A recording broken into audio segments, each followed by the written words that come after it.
The 999th time I had sex with my girlfriend in a hotel room, and she was still incredibly passionate. The next morning, my body was covered in scratches and hickeys. The moment I moved slightly, the intense heat and madness of the previous night surged back like a tide. In the room, the ambiguous atmosphere still lingered. Sophia leaned in my arms, drawing gentle circles on my chest with her slender hand as she casually said, "Dress formally tomorrow and come home with me." Hearing this, I looked up in shock, my voice filled with hope as I asked, "Sophia, does this mean you're finally ready to make our relationship public to your family?" Sophia arched an eyebrow, gave me a sidelong glance, and retorted, "Make what public? My family is introducing me to a potential boyfriend tomorrow. You're coming to help liven up the atmosphere and make sure the guy doesn't feel uncomfortable." Her words hit me like thunderclaps. My heart seemed to stop beating instantly, and my mind went completely blank. I was stunned and said, "You're going on a blind date? Then what are we?" Sophia had already gotten up and put on her dress. Hearing me, she lazily glanced at me and said, "Us? We're just partners. Partners for meals, for playing games, and partners for satisfying each other's physical desires in bed." A chill spread from the bottom of my heart. The color drained from my face, and my lips trembled involuntarily. Seeing my expression, the smile on Sophia's face gradually faded. She slowly moved closer to me and asked, "James, you don't seriously think we've been in a romantic relationship all these years, do you?" Her teasing tone was like a sharp blade, piercing straight through my heart. I tried to hold back my emotions and said slowly, "How could I?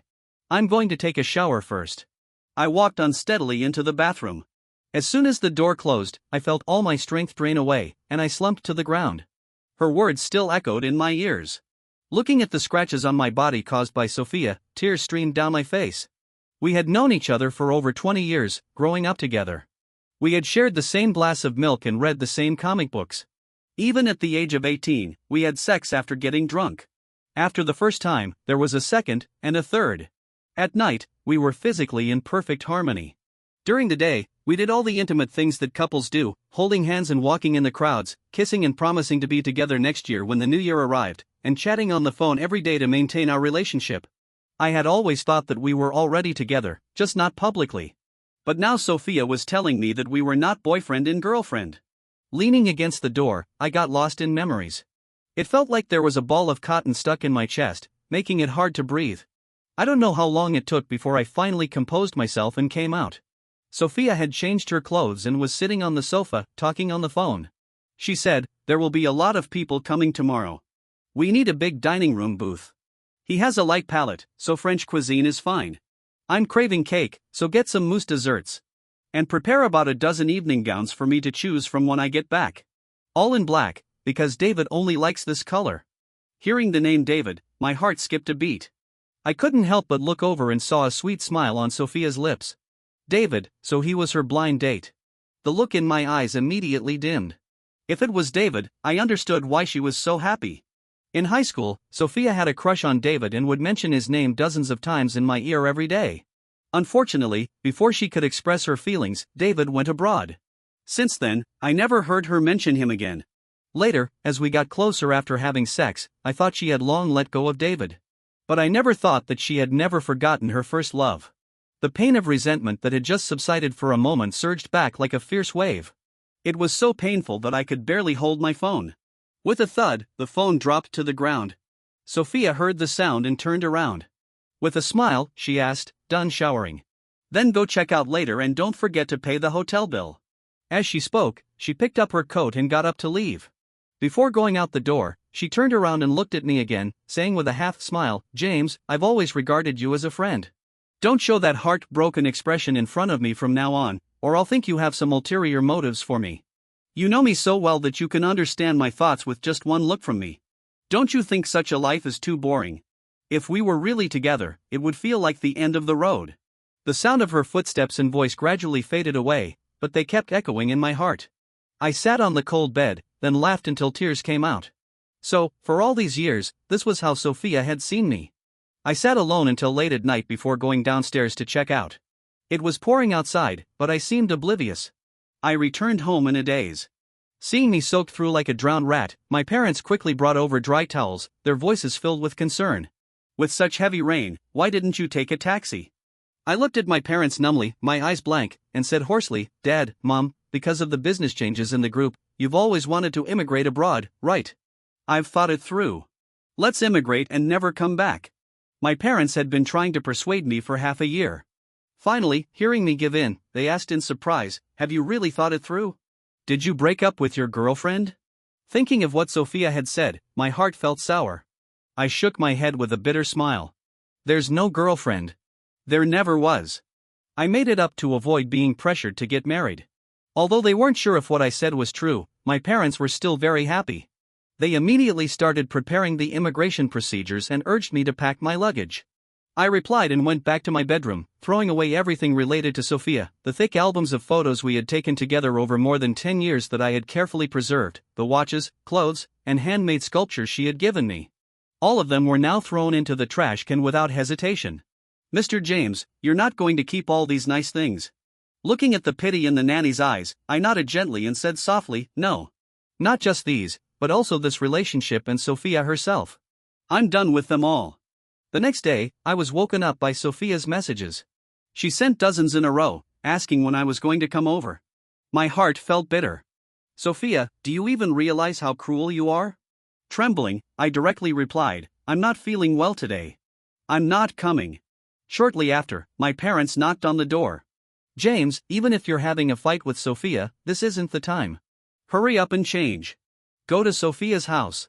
You know how much she values this blind date. She's liked that guy for years. When she heard he was back in the country, she immediately asked your dad to help arrange this meeting. From preparing gifts to the dinner, it's all so formal. This time, you're called to liven up the atmosphere. With a guy of the same age around, David won't feel embarrassed. Sophia is really serious this time. You two have such a good relationship. How can you not help her? Yeah, David learned piano from me for a while. I went to his place in person to make this meeting happen. From the gifts to the dinner, it's been really elaborate. Now, Sophia, seeing that I'm not going, actually called my parents. Listening to their earnest persuasion, I could only hold back my bitterness, wash up, and go downstairs. The two families lived close. 10 minutes later, I stood in front of Sophia's house. I opened the shoe cabinet in the entrance hall. It was empty, and I couldn't see the navy blue slippers. I searched up and down several times and finally found them in the trash can outside. Besides the shoes, there were also a water cup, toothbrush, towel, and pajamas, all mine. Mr. James, the young lady threw these away. You can use shoe covers for now. Looking at the trash can, I was silent for a long time. Because our two families had been on good terms for generations and were very close, I almost came to visit every day and sometimes even stayed overnight. Sophia had prepared a bedroom for me and bought a lot of daily necessities, especially in the colors I liked. She had once said that Sophia's house was my home and I didn't need to be polite. We hugged and kissed at the door, held hands under the dining table, and had intimate moments in the study. Now that David was here, she was afraid that her crush would misunderstand, so she threw away everything related to me. It took me a long time to calm down and put on the shoe covers.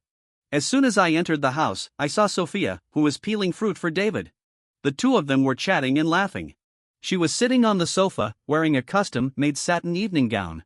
Her hair was carefully styled, and she was wearing perfume, exuding an air of aloofness and abstinence. Back in school, I had heard many boys say that she was good-looking, that she would be beautiful even in a sack. If she dressed up, those female celebrities in the entertainment industry wouldn't stand a chance. But Sophia was naturally unrestrained and usually just wore ordinary t-shirts and shirts. She didn't like to dress up. So, it seemed that in front of the person she liked, she would show herself off like a peacock. The woman who had been making love with me in bed just yesterday now seemed not to know me. She only glanced at me and then turned her attention back to David.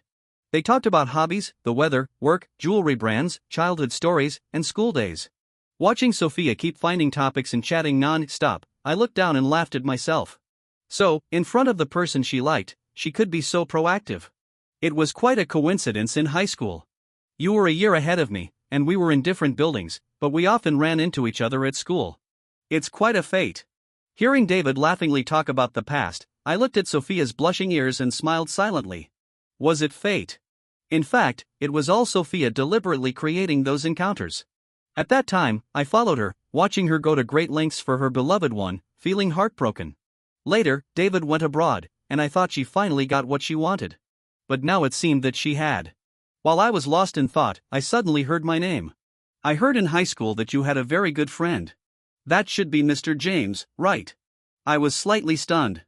Looking up, I saw David's probing eyes. Before he could speak, I heard Sophia's parents cheerfully answer, "They are really close. The two of them have been inseparable since childhood, like brothers."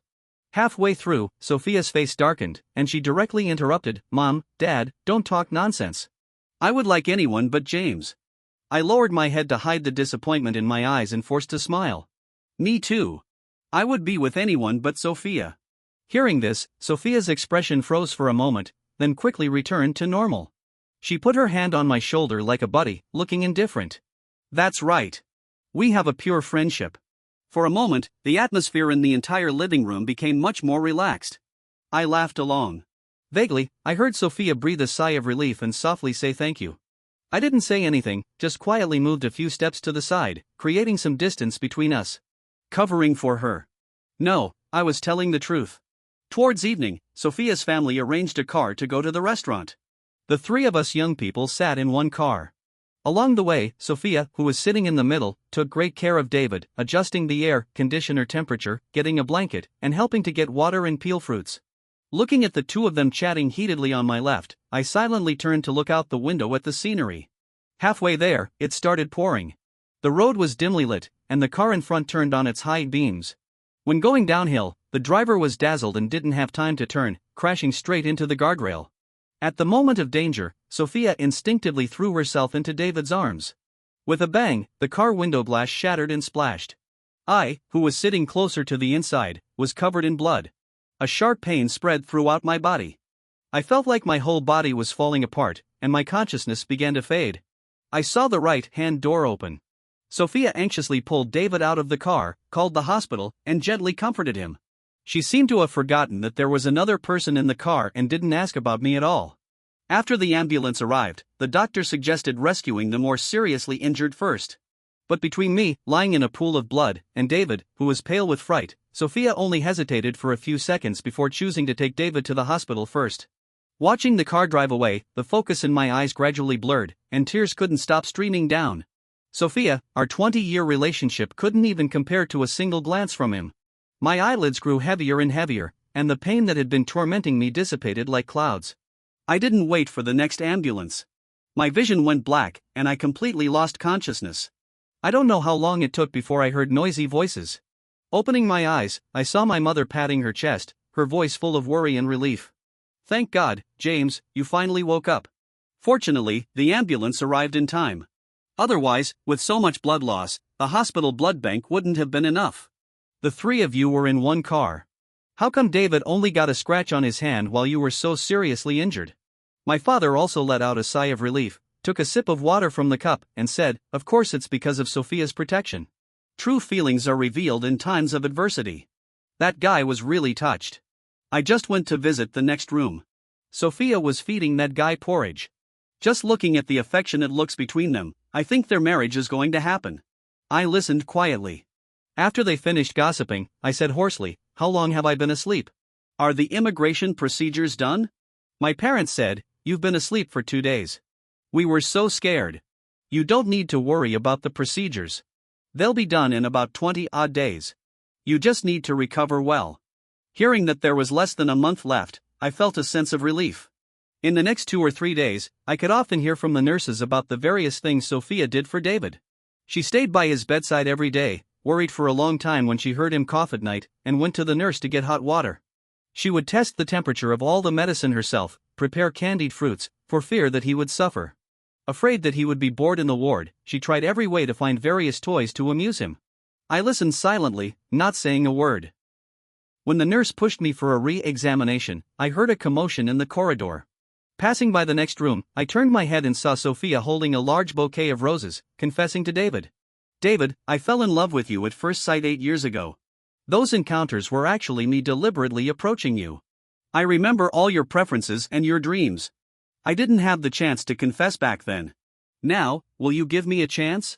Listening to her expectant and nervous tone, I couldn't help but think that a month before David went abroad, Sophia had already been preparing for this confession.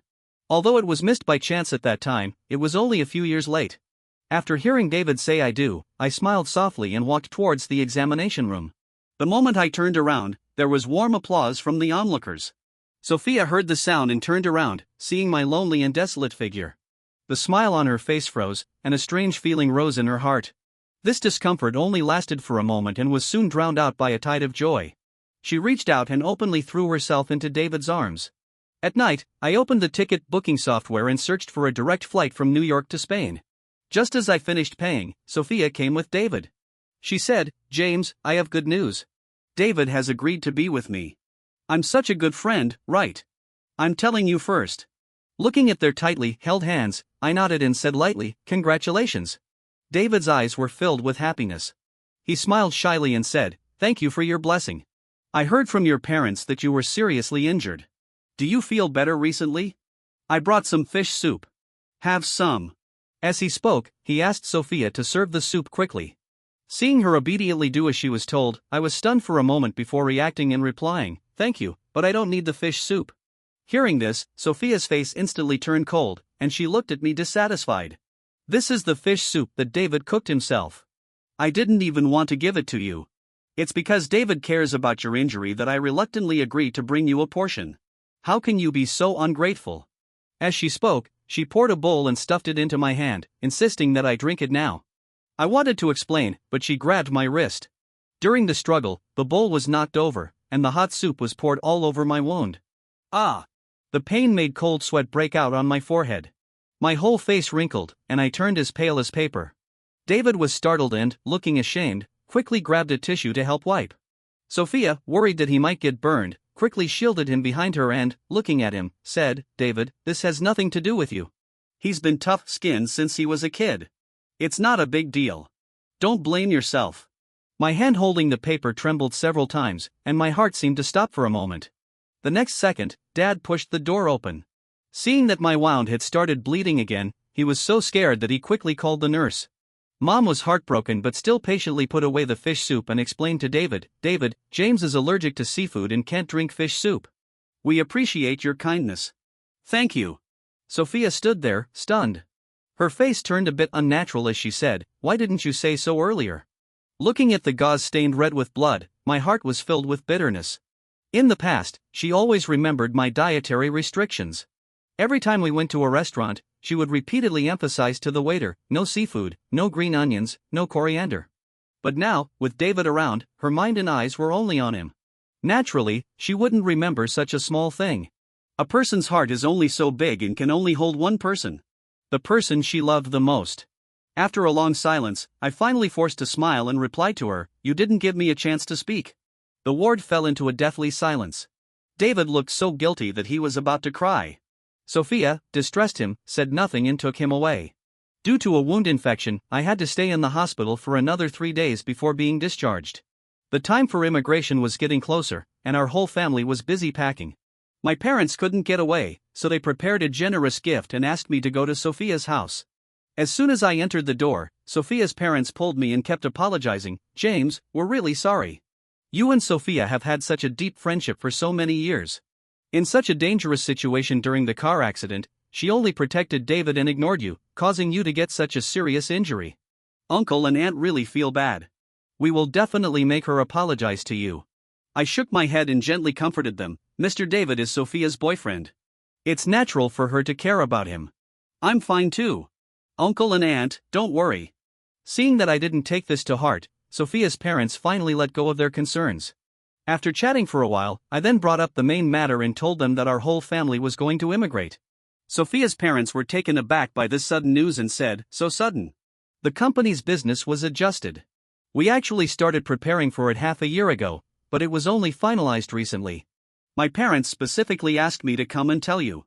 Hearing that their old friends of many years were about to leave, Sophia's parents were filled with sadness, and their voices were full of reluctance. They said, "Will you come back in the future?" I smiled, and my voice was particularly clear in the quiet living room, "Once we leave this time, we won't come back." Just then, Sophia, who had just returned, pushed the door open, frowned, and looked over, asking, "Who won't come back?" Sophia's parents were about to speak when I answered first, "No one." "You misheard." The two elders looked at me in surprise. Sophia didn't notice the strange look in her parents' eyes. She pulled me and got into the car, saying, "Just in time you're here. You should be done chatting, right? Then come with me to a place." All the way, neither of us spoke. When the car stopped, I realized she had taken me to a luxury store. She asked the clerk to bring out a large number of clothes, shoes, and bags and asked me to try them on one by one. I frowned, my eyes full of confusion. Why am I trying these on? Sophia pushed me towards the dressing room, her tone leaving no room for refusal. Just try them. I was about to refuse when the clerk had already closed the door and started opening the boxes. After I tried on one set, the clerk took a photo, and then I was pushed back into the dressing room. This went on and on. I tried on hundreds of sets, exhausted all my strength, and my legs were even rubbed raw by leather shoes. Finally, I couldn't help but push the clerk away, walked up to Sophia, and said in a deep voice, "I don't need you to buy these things to make amends." But she said, "Except for that wine red suit, wrap up everything else and send them to Mr. David at Zyanyanshan Villa." Hearing her words, the rest of my words got stuck in my throat. I watched her swiping the card with a decisive movement, and my voice was hoarse. "You asked me to try these things so you could give them to your boyfriend." Sophia nodded casually, a faint smile on the corner of her lips. "Yeah. I want to give my boyfriend some gifts, but I'm afraid they won't be to his liking. Coincidentally, you two have similar builds. You being the model is definitely a safe bet. Later, come with me to the 4S store, watch store, and men's supply store upstairs. Try everything for me, from food and drinks to daily necessities. I must pick the best for David."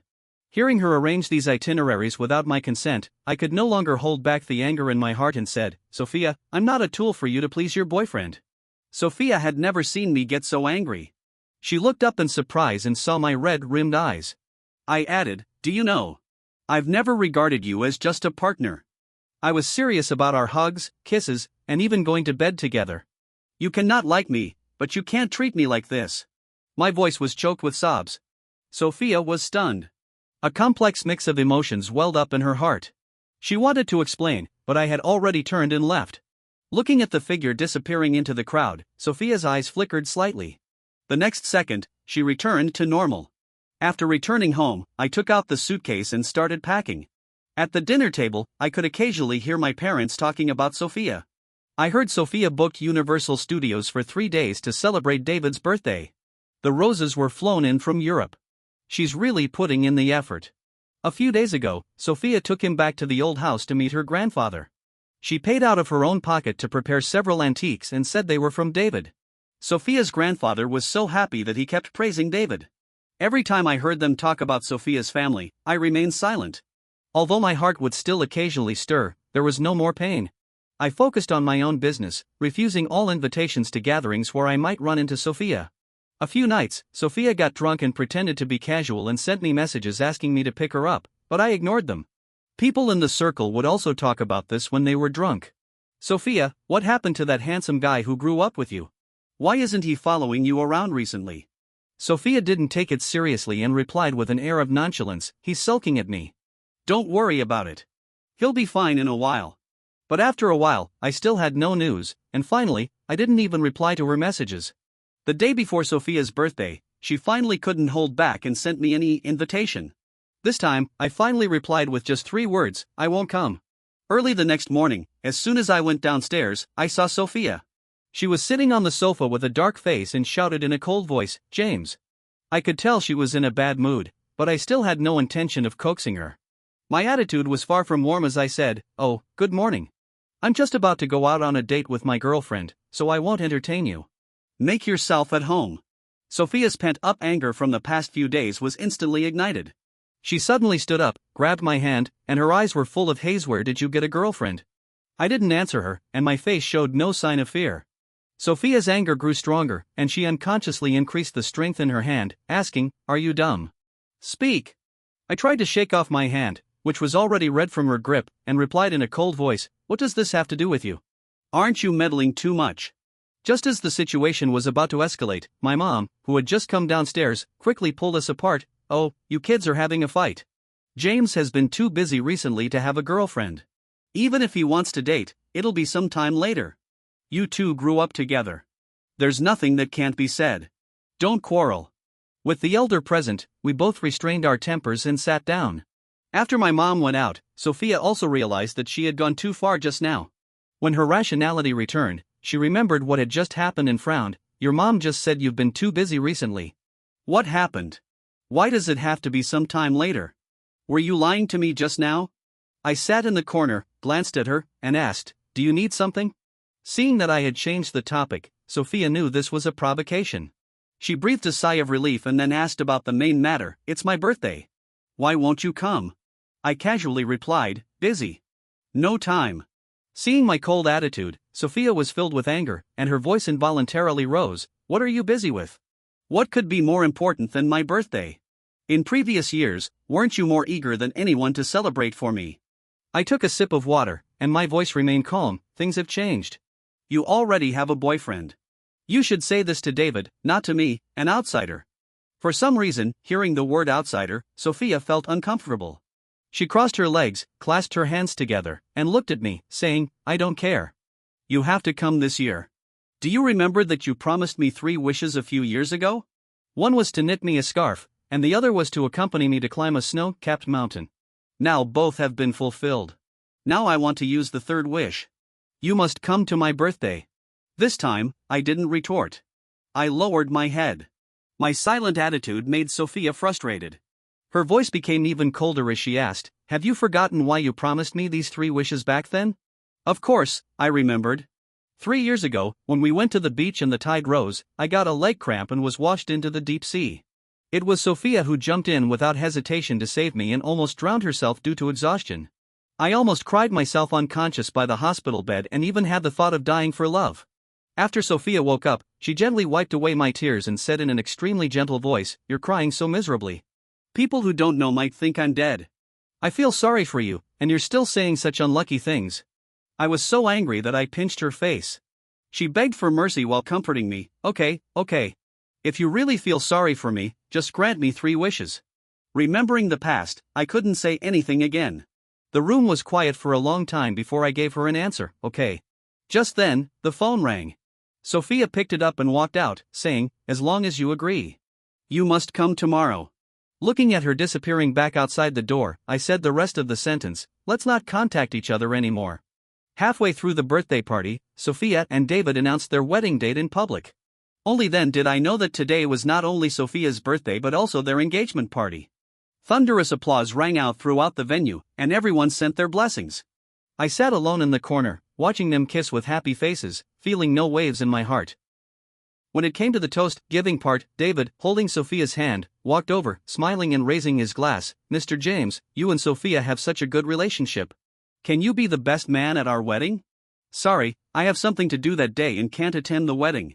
Hearing my straightforward refusal, Sophia's face changed instantly. She gave me a cold look and said in an extremely stiff tone, "Whether you come or not doesn't matter. Just send the gift." I nodded slightly and replied in a soft voice, "Don't worry. Given our friendship, I will definitely send a big gift." My tone was sincere, as if I was really blessing them. Remembering what I heard in the store a few days ago, a complex look flashed in Sophia's eyes. Just then, a cheerful piano sound rang out on the field. She didn't know what to say and led David onto the dance floor. The spotlight followed the 2 dancing figures. They were like 2 butterflies, dancing gracefully in the middle of the field. Seeing their affectionate appearance, the onlooking guests were envious and praised continuously. "They're really a perfect match, a couple made in heaven. But they got engaged in just over a month. Isn't it a bit hasty? What do you know? Sophia has liked Mr. David for many years. She finally got him, so of course she has to get engaged early to secure a status." I leaned on the sofa, watching quietly, my mind full of thoughts. It was me who taught Sophia ballroom dancing. At that time, we had no tacit understanding. Sophia, wearing high heels, would step on my foot from time to time. Usually impatient, she wasn't discouraged at all. Instead, she would lean close to my ear with a mischievous smile and say, "One step on your foot, 1 kiss." That day, I still taught Sophia to dance. My feet were black and blue from being stepped on, and my lips were swollen from her kisses. I thought she liked me too, and that in her world, I was in the position of a boyfriend. But when David came back and I saw her showing every kind of favor to him, I realized how ridiculous my thoughts were. In the middle of my musings, suddenly someone came over, bent down, and invited me to dance. I didn't want to go at first, but she insisted. Seeing that everyone was dancing, I didn't want to spoil the mood, so I agreed. The 2 strangers who met for the first time were unexpectedly in sync. In the slow and melodious music, we danced slowly. The woman's faint breath seemed to have a magical power, and slowly, I also relaxed and immersed myself in it. This was the first time Sophia saw me smile that night. Her face immediately fell. Her eyes, clearly showing displeasure, would fall on me from time to time, and she missed several beats because of this. David noticed her distraction. He glanced sideways and his eyes flickered slightly. After the dance music changed, everyone in the dance floor changed partners. When I saw that the hand I was holding was Sophia's, I was stunned for a moment and then lowered my eyes. Just after turning around once, something unexpected happened. The crystal chandelier above loosened and crashed down with a bang. Sophia instinctively let go of my hand, rushed over to protect David, and led him out of the danger zone. I, who was left in place, barely managed to steady myself. The lamp fell past my shoulder, leaving a long scar on my hand. Blood gushed out, instantly staining my white suit red. The pain spread throughout my body along the nerves. I let out a cry of pain, and my face became paler than paper. Just a few steps away, Sophia was holding David, gently coaxing him, and then left in a hurry. From beginning to end, she didn't look at me once. Hearing the doctor say that the bone wasn't hit and it was just a skin injury, I breathed a sigh of relief. After getting the wound bandaged, I went home. As the day of departure drew closer, the living room was filled with luggage of all sizes. I rested for 2 days and told a few close friends about the immigration news. My friends specially organized a gathering to see me off. The atmosphere at the gathering was very sad. Everyone was reluctant to part and asked me to keep in touch after going abroad. It was almost early morning when the party ended. After seeing everyone off, I paid the bill, went back to the private room to get my bag, and when I came out again, I passed by the next room and heard several familiar voices. Sophia, what does it feel like to finally get your first love? The door was slightly ajar, and I could clearly hear Sophia's smiling voice. Probably I would be willing to die right now. As soon as she finished speaking, there was laughter in the room, mixed with a teasing voice. What about that handsome guy who grew up with you? After a silence of more than 10 seconds, Sophia spoke, her tone still casual. Him. He's good in bed. His skills are amazing. Having a bed partner like him who comes when called and leaves when dismissed, and I don't even need to be responsible. Sophia, you're making the sisters jealous. Amidst the laughter, Sophia raised her eyebrows but didn't say anything. But now that you're engaged to David, what are you going to do about that handsome guy who grew up with you? Let's part on good terms. My heart only belongs to David. I don't want anyone else but him. She said it firmly, and everyone praised her for her devotion. Only I dug my fingers into my palms until my knuckles turned white. I thought I wouldn't feel heartbroken anymore, but hearing all this with my own ears, I was still deeply hurt. So, all these 20-odd years of friendship, all those years of phone calls, hand-holding, kissing, and going to bed together, only ended up with a comment of good in bed. I bit my lip hard to suppress the sour feeling welling up in my heart, then turned around and walked away with heavy steps. It was raining. I lowered my head and stepped into the rain curtain, only to be blocked by someone. David, with 4 or 5 people, stood in front of me, staring at me motionlessly. I didn't say anything. Just as I was about to hail a taxi, David grabbed me. I felt something was off with you two before, and now I'm finally sure. You're so despicable. You've been sleeping with my girlfriend for so long. He said. His tone was so venomous that it made my face turn slightly pale. I was about to explain when David didn't give me the chance. He looked at me sarcastically and said, "Let bygones be bygones. Now that Sophia and I are engaged, you still come to her. Do you really like being a shady lover?" My heart constricted. I took a deep breath and said, "I'm not a lover, and I'm not here to find Sophia today." Before I could finish, David winked at the people around him and said, "Drag him in and find some thugs." The men understood and immediately grabbed me, pushing and shoving me towards the upstairs. "What are you doing?" I was shocked and struggled hard, but I was outnumbered and was locked in the innermost private room. Soon, a guy came in with 2 fierce-looking thugs. David clapped his hands, sneered, and stepped aside, saying, "This guy has been seducing other men's women every day. I can't stand the sight of his face and hands. Cripple him for me." As he spoke, he told someone to close the door. In the narrow space, the 2 thugs lunged at me with grins. I raised my hands to resist desperately, but 2 fists were no match for 4 hands. One of them pinned my hands behind my back and pressed me onto the table, while the other thug held a knife and was about to stab through my hand. In a fit of rage and panic, I somehow found the strength to break free one hand, grabbed the ashtray, and without thinking, smashed it on the head of the guy pressing me. With a thud, the man fell to the ground. Taking advantage of the other guy's momentary daze, I grabbed my phone and ran out. At the stairwell, I met David, who hadn't gone far. When he saw me running out, his face changed, and he quickly grabbed my hand, asking, "How did you get out?" Just as he was about to drag me back, he caught a glimpse of a figure around the corner. Suddenly, his expression changed, and he fell backwards, rolling down the stairs. Sophia, who happened to come out, saw the scene. She ran over in horror and hugged the fallen David in her arms. Seeing the bruises on his body, she looked at me furiously and said, "James, why did you push David?" Seeing Sophia accusing me without knowing the truth, the pain in my heart reached its peak. But I still remained rational and tried to explain what had happened. He was the one who first found people to try to cripple me. Falling down the stairs was his own self-directed act. If you don't believe me, go to the private room. The two thugs are still. Hearing this, David panicked and started to explain with red eyes, "No, Sophia. He was the one who first called me a lover, saying that I was interfering in your childhood relationship. That's why he pushed me down. I didn't do anything. Why is he so vicious to slander me?" Between the two of us, Sophia unconditionally believed David. She held him in her arms and vented all her anger on me, replying frostily, "How could David do such a thing? You unreasonably pushed him downstairs, and now you even dare to shift the blame. You've liked pestering me since you were a child. I was just with you because of the friendship between our two families. Since you're so self-indulgent and ungrateful, get out." My heart completely cooled down at these words. I stared at her and said firmly, word by word, "Fine, I'll do as you wish. We're done." This uncompromisingly cold tone made the anger in Sophia's heart burn even more fiercely. Looking at my staggering figure going downstairs, she also refused to show weakness and shouted, "Don't let me see you again." I knew we really wouldn't see each other again, so I didn't stop for a moment and left without looking back. After a night's rest, I got up and tore off the last page of the calendar. I was about to go to the garage with my suitcase when my parents called me. "James, Sophia's parents invited our family to have the last lunch. Put your things away and come here quickly." Although I was very reluctant in my heart, I knew that no matter how things were between Sophia and me, it had nothing to do with the elders. So after hesitating for a few seconds, I agreed. Fortunately, Sophia wasn't at home for today's dinner. Sophia's parents kept calling her, trying to get her back. But after making more than a dozen calls, there was still no answer. Seeing that the food was already on the table, I thought for a moment and said softly, "She should be with her boyfriend now. It's just a meal. It's no big deal if she doesn't come. Don't disturb their date. Besides, we have to catch a plane and really can't wait." Only then did Sophia's parents put down their phones and invited everyone to sit down. This meal was a bit nostalgic. The two families kept talking about the past.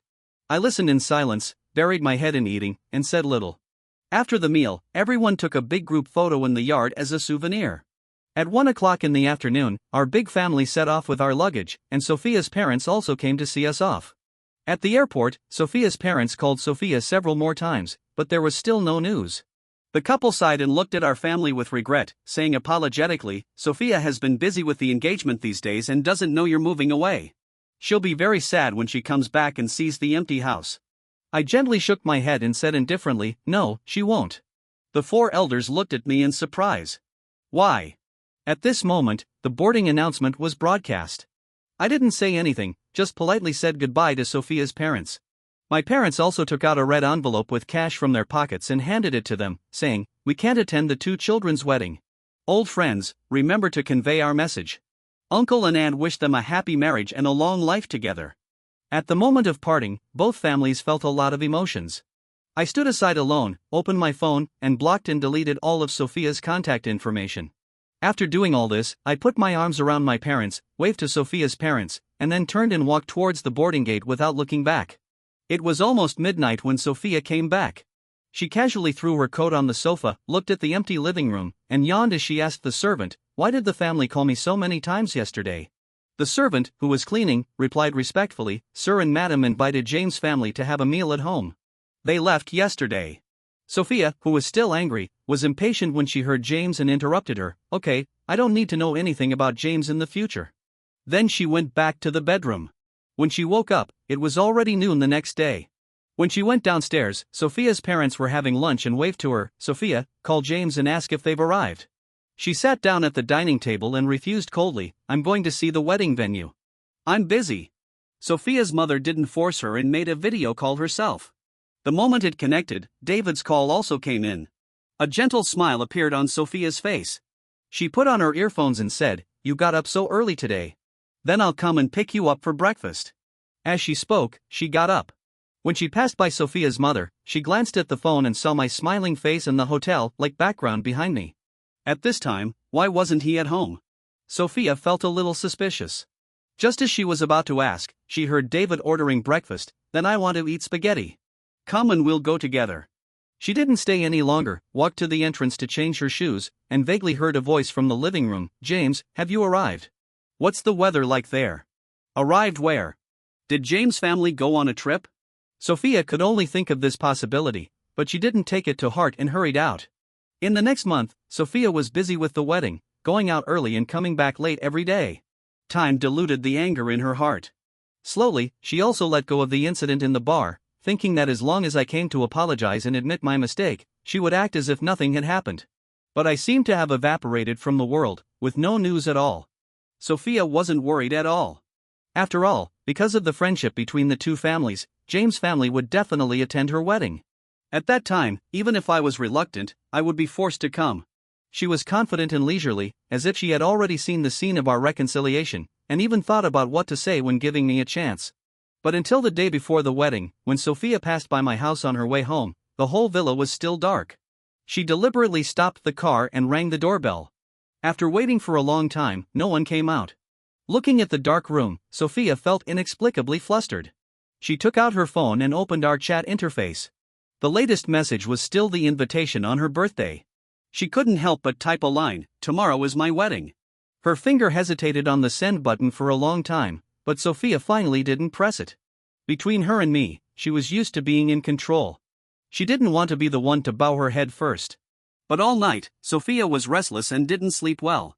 At 3 or 4 o'clock in the morning the next day, Sophia got up to start making up and getting ready. After the bride fetching and tea serving ceremony, she and David went to the wedding venue.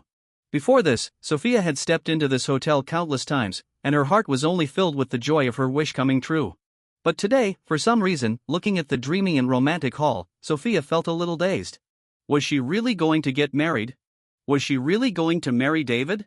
The moment she had been longing for was now within reach, but she wasn't as firm as before. There were only 10 minutes left before the wedding started.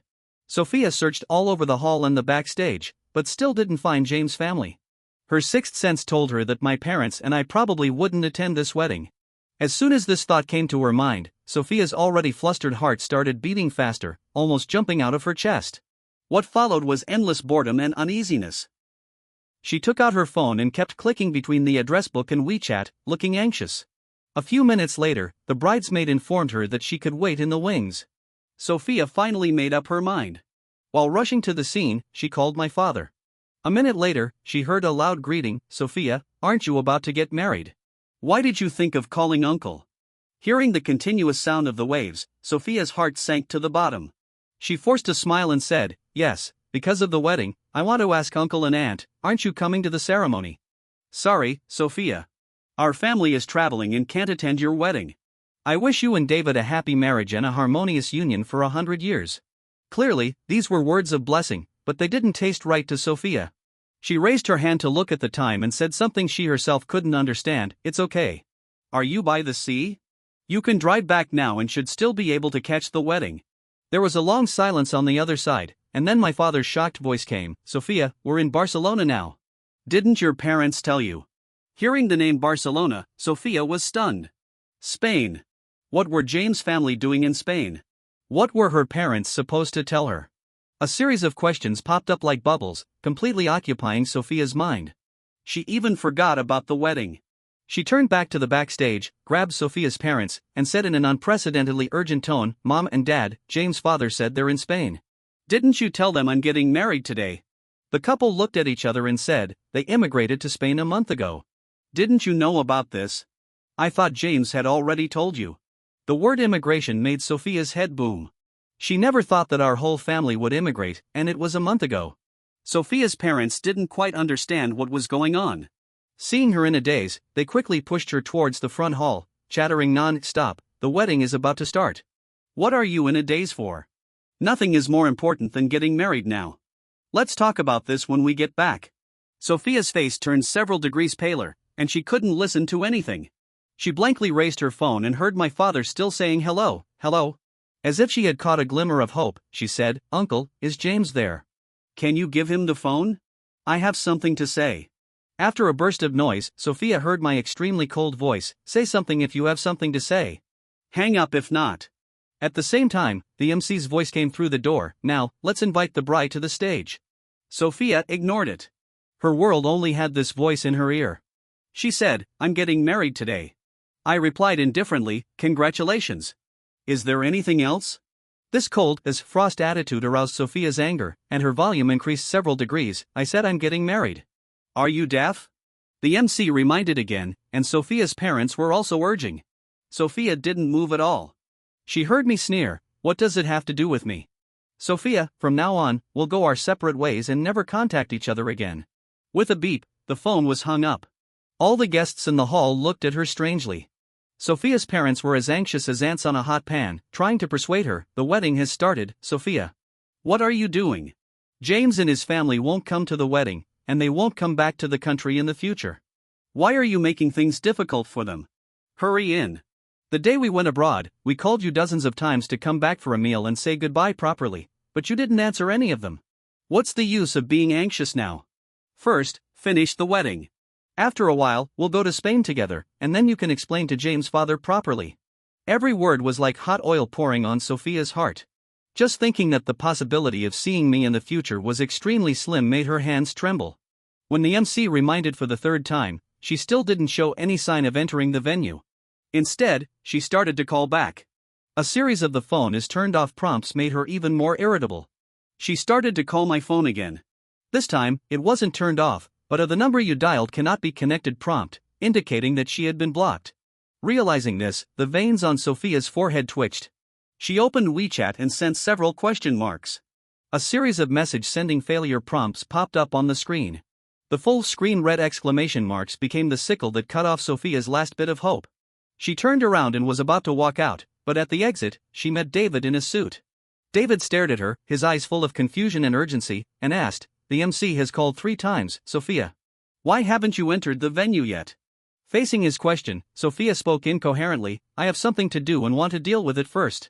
Can it be postponed for a few days? David's face instantly darkened, and his eyes turned cold as he said, for no reason, why should it be postponed? Do you not want to marry me? Before Sophia could speak, Sophia's father rushed to answer, no, David.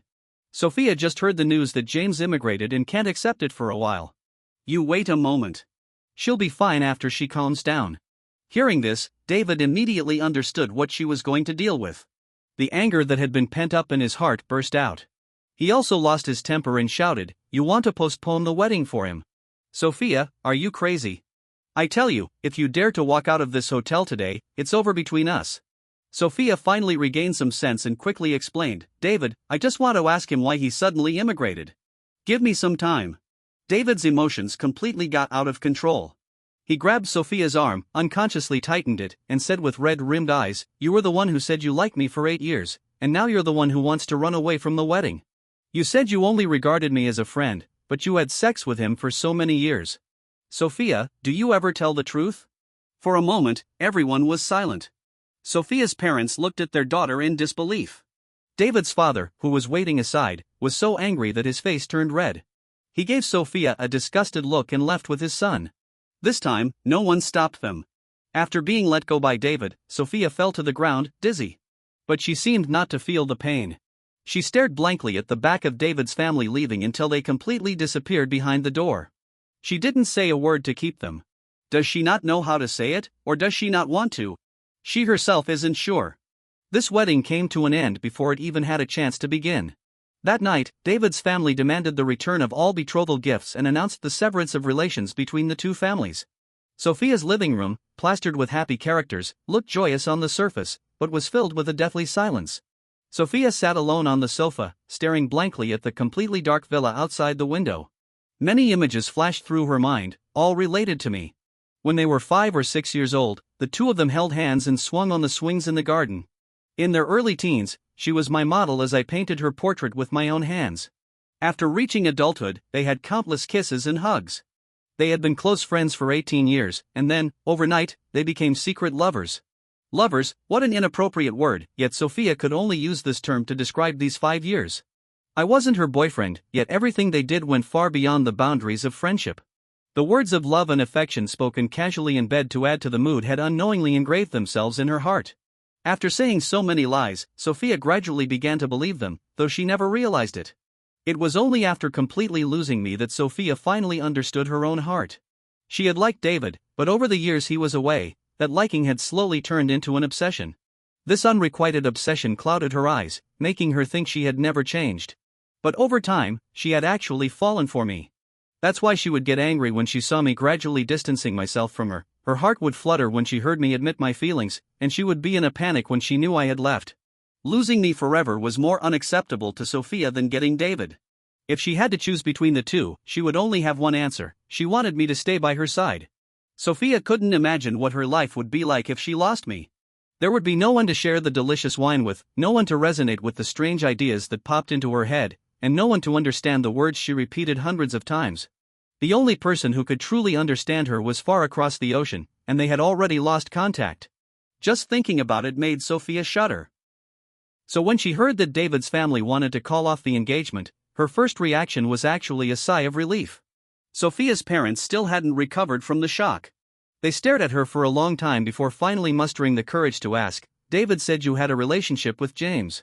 The matter that had been hidden for so long was suddenly revealed. Sophia didn't know how to face her parents. After a long silence, she nodded as an answer. The couple felt as if they were short of oxygen. They took a deep breath, and the look in their eyes when they looked at her became extremely complicated. "When did this happen? Why didn't you say so earlier? Since you two were in a relationship, why were you going to marry David?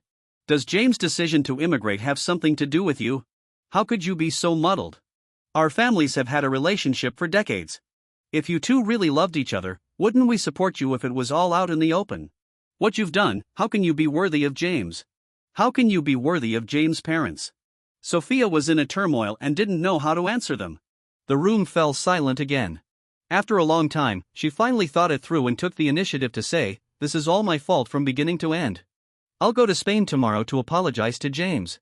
Sophia's parents heaved a heavy sigh, their tone full of helplessness. "You made such a mistake. James must have been completely disappointed in you and left. James' parents surely don't know about this yet. What's the use of you going alone?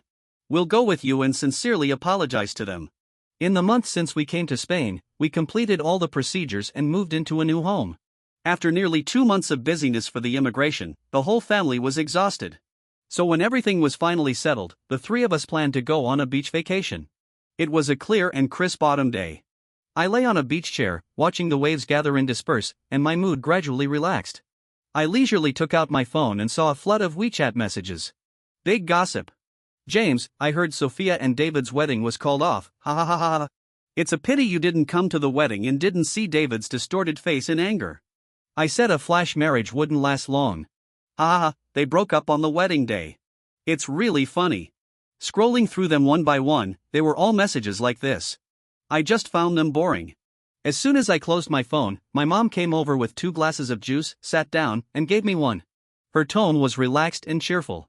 "You've been sitting here motionless for a long time. Are you really here for a trip?" I took a sip and said lazily, "Why not? Sitting here watching beautiful women is so comfortable." My mom quite agreed with this. The mother-son pair chatted for a few more words. Since she couldn't persuade me to go into the water, she left her phone and went away. I raised my hand to adjust my sun hat and was about to apply some more sunscreen when my mom's phone rang. I saw it was Sophia's mom. After hesitating for a few seconds, I still pressed the answer button. "We're in Madrid. Are you at home?" "Madrid. Oui." My eyelids twitched, and a sense of foreboding welled up in my heart. But after all, she was an elder, so I could only politely ask, "Auntie, why did you come to Spain?" "We're in Barcelona now." When she heard it was me, Sophia's mother's attitude immediately softened, and there was an apologetic tone in her voice. "It's James. Where in Barcelona are you? Can you send me your location, dear? We'll come to find you. There are some things we want to talk about." Although she was vague, thinking about the news of Sophia and David calling off the engagement, my intuition told me that this matter was mostly related to me. So after just a few seconds of thinking, I immediately replied, "Is there something wrong?" There was a few seconds silence on the other side, and then I heard a familiar, clear voice. "It's me. I called off the engagement with David. My parents know about us, and they want to talk to you and your uncle and aunt to apologize." Apologize. Hearing this word from Sophia, I just found it ridiculous and said, no need. These 3 words cut off what Sophia was going to say next. Hearing her suddenly rapid breathing, I was relentless and said coldly, the matter between you and me ended completely a month ago. We won't have any more interactions in the future. Tell Uncle and Aunt that I don't want to talk about this, and I don't need their apology. In my heart, they will always be Uncle and Aunt, and nothing will change that, including you. These words were like sharp blades stabbing into Sophia's heart, tearing out endless pain. But she understood better than anyone that she was the one who caused all this. She couldn't blame anyone but herself and could only bear the bitter fruit. Now, Sophia couldn't say anything harsh anymore. She could only lower her stance and plead with me, James, don't be angry. There are some things I can explain. Can you give me another chance? It was the first time I heard her speak in such a humble tone, and I was a bit unaccustomed to it. Although I didn't know what kind of act Sophia was putting on again, I didn't want to cooperate with her performance anymore. I straightforwardly told her, there's nothing to talk about between us. You just need to tell Uncle and Aunt that we won't contact each other again, and then go back to China. Being hung up on the phone again, Sophia felt a deep sense of powerlessness welling up in her heart, and the light in her eyes dimmed a lot. Just by looking at her expression, Sophia's parents realized something was wrong and their tone became more urgent. What did James say? To this day, Sophia still hasn't told her parents that she and I have reached a point where we'll never communicate again. So she couldn't bring herself to say those resolute and hurtful words. She could only prevaricate, he doesn't want Uncle and Aunt to know about this, so he doesn't really want to meet. He wants us to go back. Hearing this, Sophia's parents' hearts sank. When they first found out about this, they had hoped to talk things out. If the 2 children could let go of the past and rekindle their relationship, making the 2 families even closer, that would be great. But before that, the most important thing was to respect the children's wishes. Judging from my attitude, this possibility seemed extremely slim. The 2 of them sighed at the same time, frowned, and said, since James isn't willing, then forget it. But after all, you're in the wrong. You still have to apologize. You can't let this ruin the decades-long friendship between the 2 families because of you. Sophia couldn't say a word. Her heart was extremely heavy. The 3 of them booked another flight, directly to Barcelona.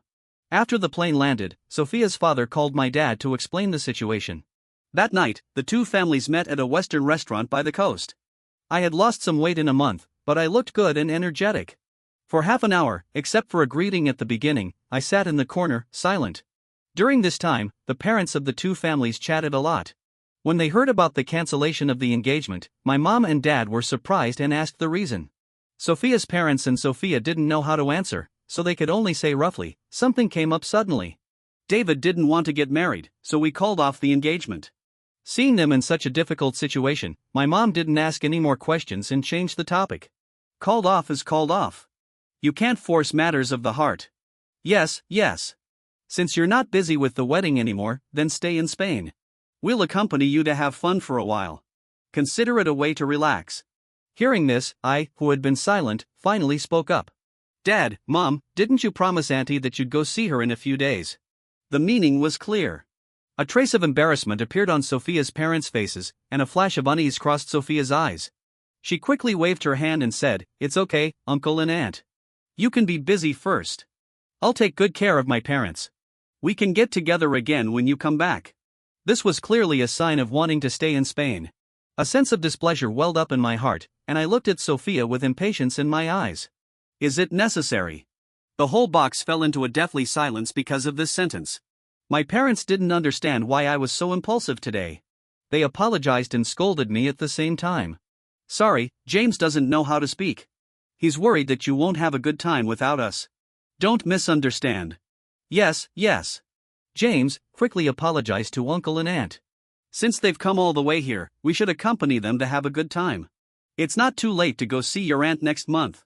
If it was just a pure trip, I naturally wouldn't have any objections.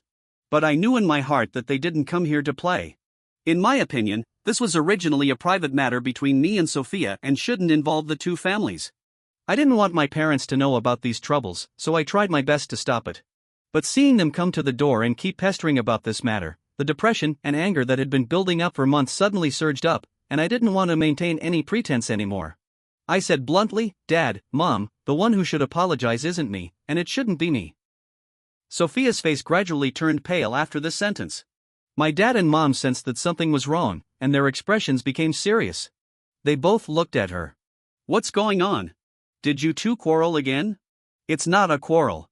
It's just some misunderstandings," I thought to myself. Her act of changing the concept was really infuriating. I put down the knife and fork in my hand, slowly sat up straight, and stared at her with eyes like sharp blades. "Misunderstandings? You call this misunderstandings? Then why come to Spain and talk about apologizing?"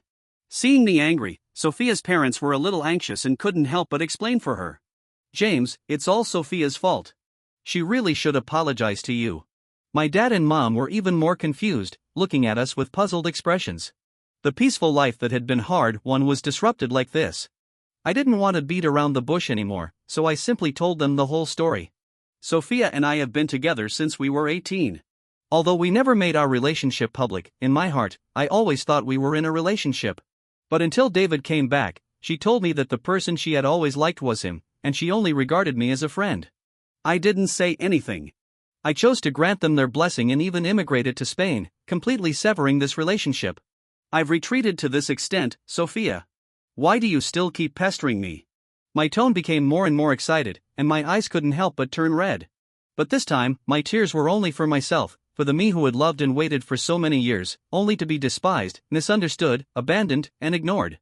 Whether it was Sophia's parents or my dad and mom, it was the first time they had heard the whole story from our mouths.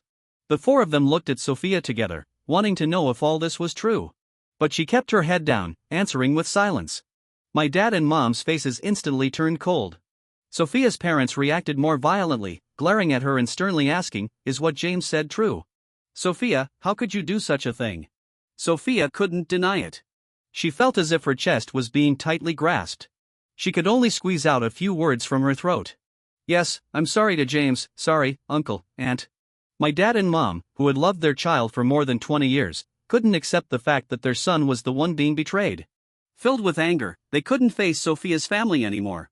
They slapped their knife and fork, took me, and left. Sophia's parents quickly chased after them, constantly apologizing. Looking at his old friend of many years, the disappointment in my dad's eyes was undisguised, and his tone was angry. If it were something else, we could still discuss it. But this time it concerns James. Don't say anything more. Deal with this matter as it should be dealt with. There's no room for negotiation. Watching the backs of James' family leaving, Sophia's heart was in a mess. Guilt and regret overwhelmed her like a tide.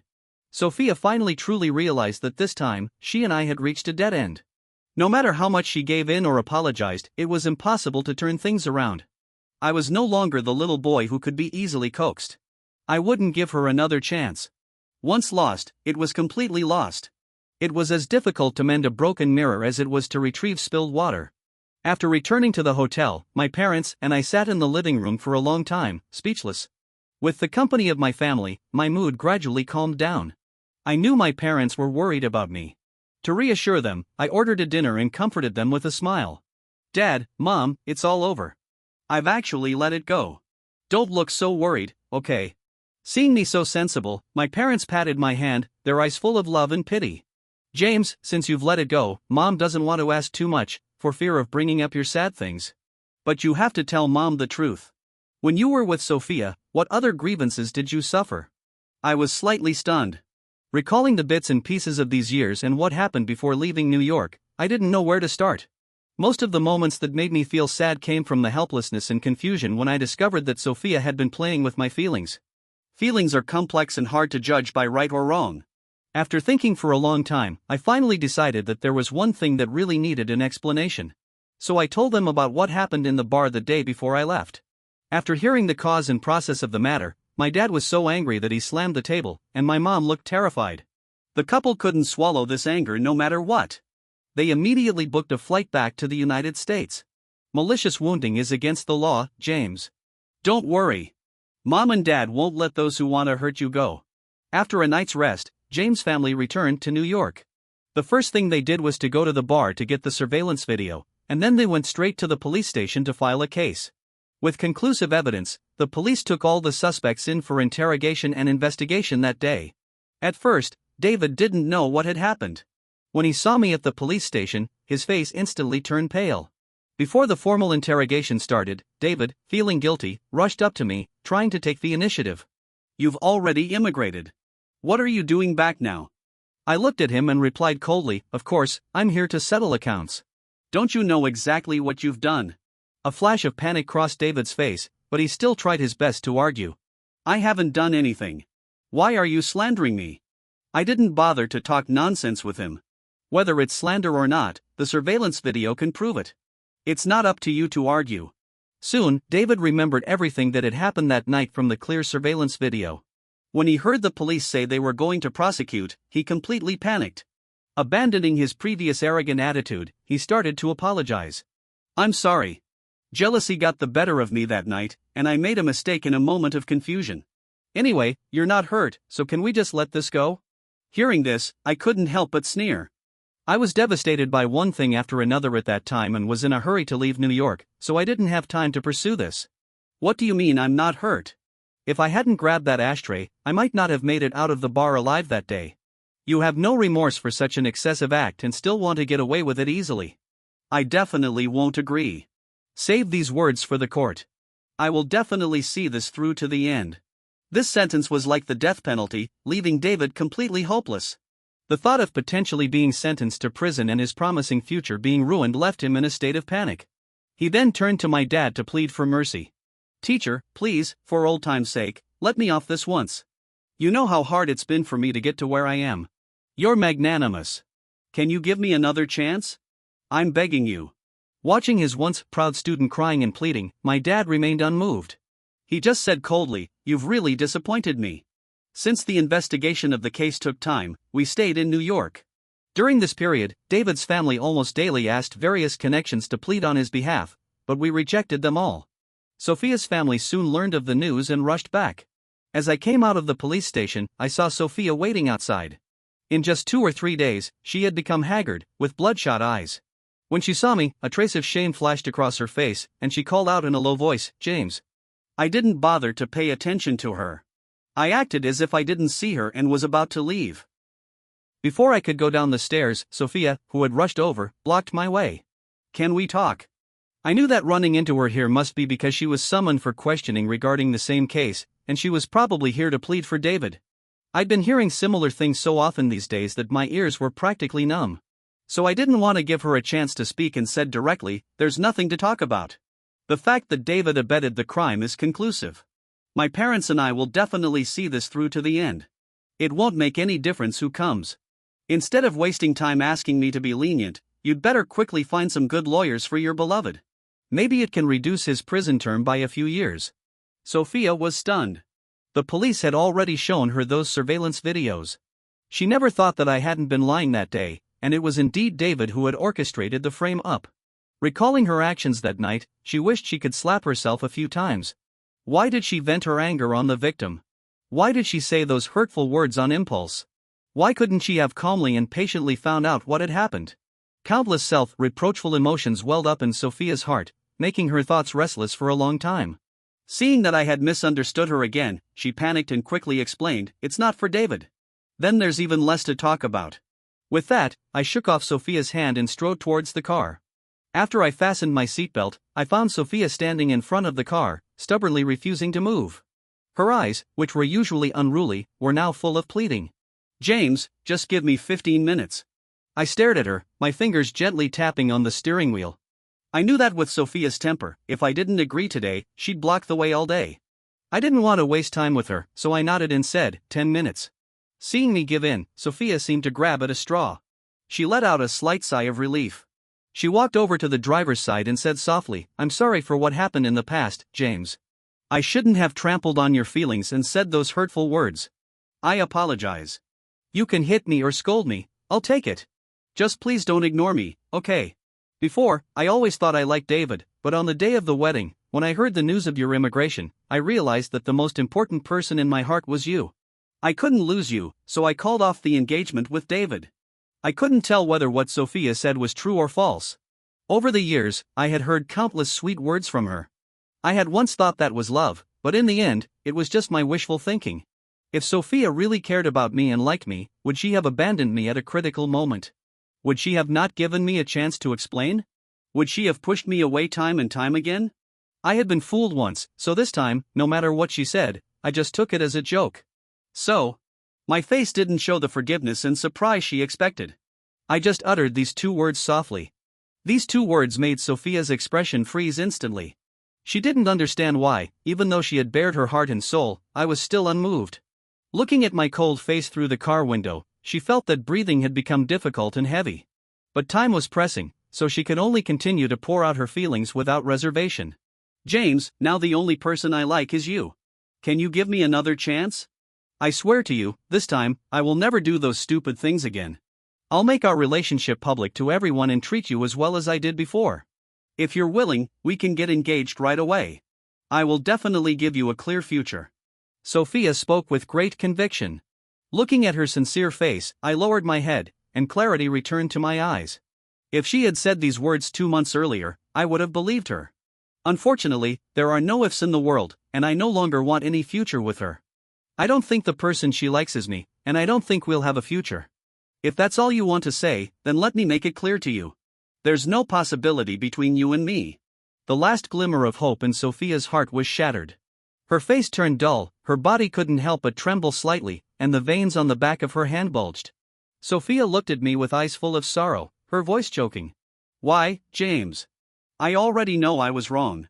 Why can't you forgive me? Have you forgotten that you once said you only wanted to be with me? Have you forgotten that you promised you'd never leave me? Of course, I remembered what I had said. Once, I really regarded Sophia and our relationship as the most important and precious things in my life. Unfortunately, all promises have an expiration date. They only existed when I still loved her. Now, Sophia and I were almost like strangers. Why should we talk about promises and affection anymore? So, I didn't give her a chance to continue pleading. Then have you forgotten that you said you only regarded me as a friend and that there was no future for us together? Have you forgotten that you said you wouldn't like me no matter who you liked? Have you forgotten that you said you didn't want to see me again? You remember everything, but you just forget these things. Sophia's face gradually turned gloomy in the face of my firm voice. Those thoughtless words and angry remarks from the past now came back like a boomerang, hitting her heart hard. She kept shaking her head, trying to deny it. No, James. I didn't know I liked you at that time, so I said those things. What about when you made our unpublic relationship a topic of conversation and showed off to your sisters in the bar? Did you think this would happen? This sentence solved Sophia's doubts. She finally understood why I had clashed with David in the bar and why we could never go back to the way we were after that night. It turned out that I had heard their conversation outside the private room.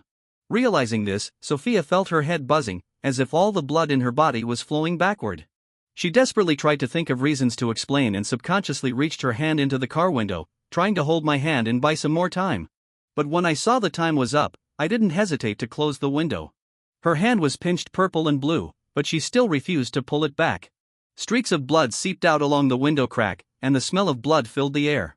I frowned, glanced at her, lowered the window a little, pushed her limp hand out, closed the window again, started the car, and finally left with a cold sentence. Keep your hypocritical and selfish love for David. I don't need it. After receiving the news that the Procuratorate had confirmed the prosecution, we all breathed a sigh of relief. We entrusted all the follow-up matters to the lawyer and then returned to Madrid first. Although we were far away from our homeland, those worldly affairs and troubles were also left behind. I couldn't help but let out a long sigh of relief.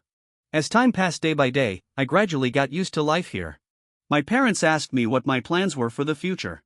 I picked up a piece of fruit and fed it to my mom, then winked and said, "Mom, I've been thinking about this recently. I really want to continue my studies, but I also want to take a break for a while and find a job to experience social life. What do you think?" The wind in the garden was a bit strong. My dad brought 2 blankets for my mom and me and said cheerfully, "You'll only be 23 after your birthday in a few days. There will be plenty of opportunities for work in the future. Dad still hopes you can freely pursue the life you want, whether it's continuing to study or traveling around the world while you're young. Both are great." My mom nodded in agreement and gently tapped my head. "James, whatever you want to do, your dad and I will support you. Take your time to think. There's no rush. Let's talk about your birthday first. You're another year older. How do you want to celebrate this year?" Mentioning my birthday, I remembered that I had spent more than 20 birthdays with Sophia's family before. This was my first birthday in Spain, and many new ideas popped into my head. We just moved here. How about having a pajama party and inviting the neighbors? Or going to Iceland to visit my aunt? Can we see the aurora this season? I'm also a bit eager to go surfing and skiing. Seeing their son struggling with these happy little things, my parents finally felt at ease. They had me when they were almost 30 and had always taken good care of me, hoping only for my happiness. But because of their oversight, I was deeply hurt by Sophia, and the two of them had worried about me for a long time. Seeing that I had really moved on, they were very happy and decided to fulfill all my wishes. Then let's have a birthday week to celebrate. Have the party on the first day, go skiing on the second day, and go to Iceland on the third day. Our family is practical. Once the idea was settled, we immediately made a celebration plan. They bought many flowers to decorate the garden, prepared a lot of food, and sent invitations to the neighbors. On my birthday, as soon as I woke up, I received blessings from my friends back in China. I thanked them one by one. When I scrolled to the end, I saw messages from Sophia's parents. They both sent their blessings at the stroke of midnight, along with red envelopes. After hesitating for a few minutes, I still expressed my gratitude. As soon as the message was sent, the screen showed typing, and soon, I received a new message. James, Auntie knows you don't want to bring up those old things and don't want your good mood to be disturbed on your happiest day. So Auntie wishes you a happy birthday, good health, all the best, and to be happy every day. Remember to eat more cake. I knew in my heart that no matter how close our two families had been before, after this incident, things could never go back to the way they were. But I also knew that people can't be generalized. All the mistakes were between me and Sophia, and had nothing to do with the elders on both sides. Although we might not have any interactions in the future, I still had feelings for Sophia's parents who had treated me like their adopted son since I was a child. So in the face of their show of kindness full of guilt, I was touched. I accepted the red envelopes and sincerely expressed my apologies and gratitude to the two elders. Uncle, Auntie, thank you for your blessings. I can feel all the care and love you've given me over the years. No matter what happens between me and her, in my eyes, you will always be my favorite elders. I also wish you good health and all the best. I hadn't indulged like this for a long time. At this pajama party, I drank several glasses of wine. After a lively carnival, my emotions were heightened to the extreme. I was so excited that I even wanted to say hello to a kitten I saw. This state lasted until the end of the party. After sending the last two drunken neighbors home, I hummed a song and walked back to my house. From a distance, I saw a vague figure standing at the door, holding a box in hand. It was so late, and my birthday was already over. Who could it be? When I got closer and saw the face clearly, the smile on my face disappeared instantly, and my tone turned cold. What are you doing here? Sophia caught the change in my emotions, and a trace of pain that was hard to detect flashed in her eyes. Her voice was a bit hoarse as she said, "James, happy birthday." I didn't respond to her. I walked straight to the door, looking straight ahead, and started to unlock it, ready to go inside. Thinking I didn't hear her, Sophia called me again. "James, happy birthday.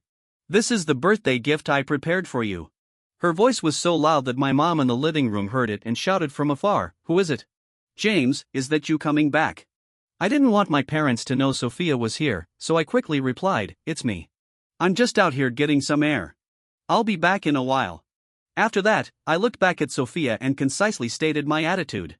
"I don't need it." The light in Sophia's eyes gradually dimmed, but she still forced a smile and continued to persuade me. "I know you don't want to see me, but I promised you before that I would prepare a gift for you every year on your birthday. I don't want to break my promise. James, please accept it." With that, she opened the box. Seeing the pair of magnificent gem-studded cufflinks inside, I was silent for a long time. On my 16th birthday, my parents gave me a pair of sapphire cufflinks. When Sophia saw them, she was surprised and told me that her family had a pair of gem-studded cufflinks, which were said to be a family heirloom and similar in style to mine. Afraid I wouldn't believe her, she even went home to get them and said proudly, "Isn't my family's pair much prettier than yours? But let me tell you, this is what my mom plans to leave to her future son-in-law. You can just take a look."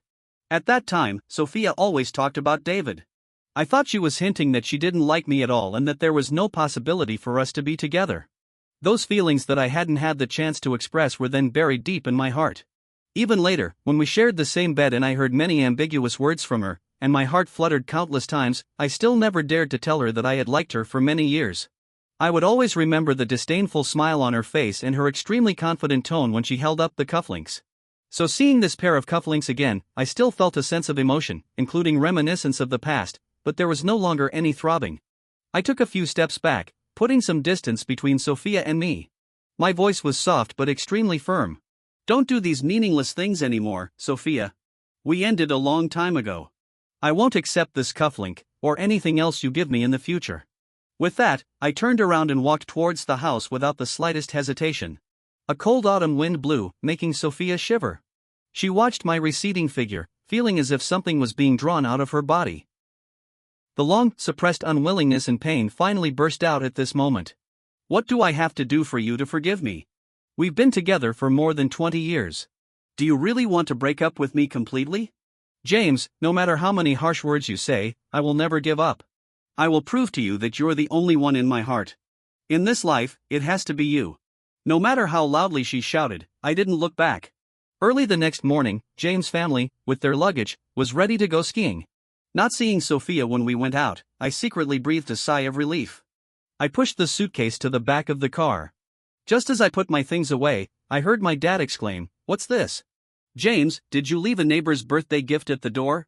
I turned my head and saw the familiar box. I couldn't help but frown slightly. I walked over quickly, took the box, handed it to the butler, and then sent the butler Sophia's address, asking him to send it back to China later. My dad and mom were even more curious and kept asking who the gift was from during the journey. Seeing that I couldn't hide it anymore, I had to be honest and also told them about the blessings from Sophia's parents the day before. The carriage fell silent for a moment. Then Dad nodded several times emphatically and said, "Your mom and I have also been thinking about how to interact with Sophia's family after this happened. Although this is an issue among you young people, you're our own son. Both emotionally and rationally, we should firmly stand by your side. So we've discussed it. If you decide not to have any further contact with Sophia's family in the future, we'll respect your wish. After all, we're thousands of miles apart now, and it won't have much impact. But since you've thought it through and only want to draw a clear line with Sophia, we understand your thinking. After all, they're elders. You haven't forgotten the old friendship, and you don't take your anger out on the innocent. You have your own opinions, and your mom and I are very pleased." This was the first time the family had sat together to talk about this matter calmly since the incident came to light. I felt a warm current well up in my heart, knowing I had my parents' support. I nestled against Mom's shoulder and started chatting with them about our upcoming itinerary, my tone becoming more relaxed. The whole family regained their good mood and headed to the ski resort. Since I hadn't practiced for a long time, I fell several times as soon as I got on the ski slope. Although I gradually got more proficient later, my legs still ached when I went down the mountain. When I returned to the hotel and saw that my knee was bruised, swollen, and purple, I gasped. I immediately searched for nearby pharmacies. Finding that the nearest medical point was over 50 kilometers away and seeing the sky outside getting darker, I started to worry. After much consideration, I decided to buy medicine tomorrow and just use some hot eggs to apply to the wound tonight. After changing into a clean set of clothes, I limped to the door and was about to go to the restaurant. Just then, the elevator stopped on this floor. I heard the sound and looked up, and my eyes met a pair of familiar eyes. It was Sophia again. The moment I saw her, my face darkened. "Are you following me?" This was not a question but an accusation. Seeing that I seemed angry, Sophia panicked instantly and stammered an explanation. "James, I'm just a bit worried about you." "Worried? My parents are right by my side. What's there to worry about? Besides, what right do you have to worry about me? Why sugarcoat this behavior in such an ambiguous way?" Sophia was left speechless. When she saw me enter the elevator, she quickly followed. "It's my fault, James. Don't be angry. I saw you got hurt at the ski resort, so I specifically went to buy some medicine. Don't joke around with your health, okay?" Hearing Sophia say this, I just thought it was funny. The scar on my forehead from a car accident was still clearly visible, the wound on my arm from being hit by a chandelier was 10 centimeters long, and the back of my heel had been rubbed bloody by over 100 pairs of leather shoes and had calluses. I had suffered so many injuries because of her, yet she hadn't even said a word of comfort and had always been indifferent. Now, I just had a minor injury that didn't even bleed, and she was pretending to be concerned and showing off her affection. So without even looking at the bag she handed over, as soon as the elevator door opened, I walked straight out. My completely ignoring attitude made Sophia's heart ache. But she didn't want to give up. She followed closely behind me. Seeing me ask for some eggs, she guessed what I was thinking and her tone became even more anxious. "James, I bought medicine. Why won't you accept my kindness? Do you really have to be angry with me?" I chuckled softly, my eyes firm. "Angry? We have no relationship at all. Why would I be angry with you? I just simply don't want to have any contact with you." With every word I said, Sophia's heart grew colder. She watched helplessly as I left, her hand dropping limply. Her tired eyes gradually welled up with tears, and a deep sense of powerlessness and despair welled up in her heart, making her breathing. Sophia sat alone in the corner for a long time. It wasn't until the restaurant was closing and the waiter came to remind her that she came to her senses. She handed the bag in her hand to the waiter and pleaded with the waiter to do her a favor. Although the hot eggs reduced the swelling, the pain still didn't subside. I was so busy dealing with the wound that I didn't even have dinner. Dad and Mom specially brought a steak over. When they saw the wound on my leg, they felt extremely. Just then, the waiter came to deliver a towel, and they asked if there was any medicine. After learning that the hotel had medicine and it only cost €100, they immediately bought a portion. Not long after, the waiter brought the medicine up. Looking at the unopened medicine box, I felt something was off. I had asked the cleaning aunt in the afternoon, and she said the hotel didn't sell medicine. Why did the story change after just 2 hours? I had some doubts in my mind and wanted to ask more, but Dad had already started applying the medicine to me. James, we've already paid. Don't worry about where the medicine came from. The most important thing is to treat the wound first. That's right. With this injury, I don't know if you can even walk tomorrow. Maybe we should rest for 2 days before going to Iceland. With their few words, my little concerns were quickly dispelled. After a night's rest, although there was still some blood congestion on my leg, it didn't hurt anymore. The family followed the original plan and headed to Iceland. I was overjoyed to reunite with my long-lost aunt. Under the gorgeous aurora, I raised my hand and made a 23-year-old birthday wish. I hope that in the new year, I can see a broader world, meet more interesting people, and that everyone around me will be healthy and safe. Hearing my rather ordinary wishes, Auntie chuckled, nudged me with her elbow, and whispered playfully, "Is that all? Don't you want to wish for a passionate love affair with a beautiful woman?" I knew Auntie was joking. Just as I was about to tease her back, my eyes caught a familiar figure. 10 meters away, Sophia stood in the crowd, looking intently at me. Auntie followed my gaze, her eyes lighting up. She laughed and exclaimed, "I think that beautiful woman is quite nice. Why don't you give it a try?" Sophia also heard this and immediately became nervous and restless, with a hint of expectation in her uneasy expression. I shifted my gaze, my tone more composed than ever. "There's no possibility of that, Auntie. Auntie didn't know about our past and looked surprised. You're so certain. Listening to your tone, it seems like you know her. Like an ex-girlfriend you'll never have anything to do with again after breaking up." Auntie's unintentional joke happened to hit the mark. But after going through so much and so much time passing, I had truly let go. So when talking about these old things again, I felt completely at ease and didn't mind at all. "There really won't be any contact, Auntie." Hearing me say this with a smile, Sophia felt as if her heart was being wrung. Her eyes welled up with warm tears. Everyone around her was taking pictures and making wishes, but she was alone. She looked up at the brilliant aurora in the sky, and some long-buried memories welled up in her mind. On her 18th birthday, she had made a wish. In this life, she wanted to climb the highest mountain, dive into the deepest sea, go skydiving once, and see the most romantic aurora. I was standing right beside her, repeating every word she said. Now, we were under the aurora, but we had drifted apart in the vast sea of people. 3 days later, Sophia returned to New York alone. When she got home, the villa next door had its lights on again. The butler said that James' family had disposed of all their domestic assets, and the new neighbors had moved in 2 days ago. Hearing this, Sophia truly realized that everything was gone and could never go back. She stayed up all night alone in her room.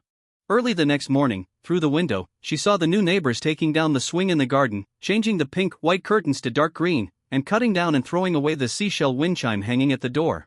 Everything related to James' family and James was gradually disappearing from her world. She was powerless to stop it and could only get drunk every day, numbing herself with alcohol. Her heart, which was already full of holes, gradually became empty, losing the ability to feel emotions. Love and hate, pain and regret, joy and hope, all drifted away from her.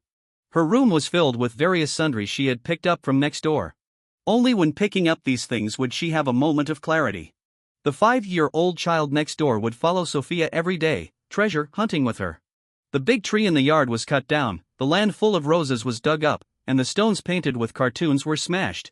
Every time she saw something, Sophia would think of many past events related to it. The child kept chasing after her, asking about the origin of these things. She stared blankly, having many things to say, but in the end, all the words got stuck in her throat. Until she dug out a large wishing bottle from a corner. When she opened it, she saw 100 love letters hidden inside and the familiar handwriting on the cover. Sophia's eyes instantly turned red. Driven by curiosity, the innocent child casually opened the top letter and read it out. Sophia, hello. When you see these letters, we should be together, right? Otherwise, you wouldn't know these letters exist. We've known each other for 19 years. For many years before this, you didn't know that I've liked you for a long, long time, did you? You may ask me, if I liked you, why didn't I tell you? I want to say that I knew the person you liked wasn't me. There were stars twinkling in your eyes when you looked at him, so I could only bury this feeling in my heart. But now he's gone, and the one by your side is me. Although you've never mentioned his name to me again, I think you should have let go, so you're with me, right? Although you're still not willing to make our relationship public, I can wait until you think it's the right time. Whether it's 3 years, 5 years, or 10 years, as long as you have me in your heart, I can keep waiting. Do you think I'm stupid? But we've been by each other's side since we could remember. Since you're the starting point of my life, how I hope you'll also be the end. Although I don't know what the future holds, the only thing I'm sure of is that as long as you have me in your heart and care about me and like me a little bit, I'll wait for you to come back, forever and ever. By the end, Sophia was in tears. She picked up the box of letters with trembling hands, hugged them tightly to her chest, and stumbled to her feet, rushing towards the airport. It was as if she was holding on to her last hope, eager to go to a foreign country to try to win back the person she might have missed. During the long flight, Sophia kept flipping through these letters without stopping. The love hidden between the lines was like both honey and arsenic, making her cry, laugh, look sad, and feel happy at different times. Two extreme emotions alternated continuously within her. Her heart, which had become numb from despair, once again ignited a spark of hope. But this time, Sophia didn't know whether it was a last-ditch effort before completely falling into darkness or a rebirth from the ashes before the dawn. She could only pray that the thoughts of a teenager written by me at 19 could save her from pain and give her a chance to start over, just once. The long winter passed, and spring arrived. I received news from the lawyer in my home country. After multiple rounds of procedures such as the first instance, the defendant's appeal, and the second instance, the fact that David had abetted the crime was confirmed, and he was sentenced according to law. The evildoer had received his due punishment, which was undoubtedly the best consolation for the victim. And this day happened to be Dad's birthday. Mom cooked a big table of delicious dishes herself, and the three of us raised our glasses to celebrate. It's been almost half a year since I came to Spain, and I've gotten used to life here. Although there are still many inconveniences, constantly discovering interesting things during the exploration process is also a kind of fun. I've made a lot of new friends and gradually found my interests. On this wonderful day, I happily announced an important decision to my family. Dad, Mom, I've thought it through. I plan to form a band with my friends, and I'll be the guitarist. We've already composed our first song and we'll have a public performance next week. On behalf of all the band members, I sincerely invite you to come to the scene. Dad, who came from a musical family, was extremely excited when he heard that I decided to engage in music. Great, James. If you encounter any difficulties during the creative process, just let me know. Dad will tell you everything I know and fully support your dream. Mom also clapped her hands, her eyes full of relief. Your dad has always hoped that you would inherit his mantle, but we thought you were still young and had infinite possibilities in the future. We didn't want to restrict you with rules, so we never mentioned it. Now that you've chosen this path on your own initiative, go ahead with confidence. Your dad and mom will always be your strongest support. I felt content knowing that I had my family's trust and support. In the following period, for the performance, I practiced until the early hours of the morning every day, working extremely hard. The day before the performance, to be in good condition the next day, I went home early. In the evening, the clouds in the sky were gorgeous, and the evening breeze was gentle. I got out of the car with my guitar on my back. When I looked up, I unexpectedly saw someone I hadn't seen for a long time. In 2 months, Sophia had become even more haggard. Her eye sockets were sunken, and her face was dull, as if covered by a layer of gloom. At first glance, I didn't recognize her. It was only when I heard her voice that I reacted. James, long time no see. How are you? As soon as the words were out of her mouth, Sophia realized this wasn't an appropriate thing to say. The face in front of her, with a smile on the brows and eyes, was as lively as it was when I was 18. I was doing well, unlike her, who was still drowning in endless guilt and regret. In fact, that was the case. In my eyes when I looked at her, there was no longer the deliberate coldness and disregard from before. All that was left was the indifference and calmness one has towards a stranger. I had truly let go of everything, whether it was love, hate, grievances, or resentment. They had all become things of the past. So, I just glanced at her indifferently and uttered 2 words. Fine. Seeing that I was about to leave again, in a hurry, Sophia directly held up the treasured letters in front of me. James, I found the letters you wrote to me when you were a teenager. You said at that time. Seeing these already yellowed papers, my long, buried memories rippled slightly. But after just a moment of surprise, I made my stance clear with one sentence. That was then, and this is now. But you said that as long as I cared about you and liked you a little bit, you would wait for me forever. Now you're the only one in my heart. Can you give me another chance? By the end, Sophia's voice was already choked with sobs. I didn't respond. I silently took all the letters and, in her disbelieving eyes, tore up these letters full of memories with my own hands. Okay, now everything is wiped clean. We have no connection anymore. Please don't come and disturb me in the future. I raised my hand, and the fragments fluttered down like snowflakes, disappearing in the wind in an instant. I didn't look at her expression. I strode towards the house. After the door closed, the twilight deepened, and the lights in the yard came on one by one. The warm yellow light shone on the flourishing leaping begonia in the yard. The evening breeze blew, and the flower branches swayed. A gentle piano sound came from the living room. Hearing this cheerful rhythm, my steps became much lighter. You're back. How are the preparations for tomorrow's performance going? Hearing Mom's gentle tone, I put down my guitar and walked over to my parents, saying cheerfully, stay tuned. Look forward to me standing on a brand new stage and embracing my glorious future.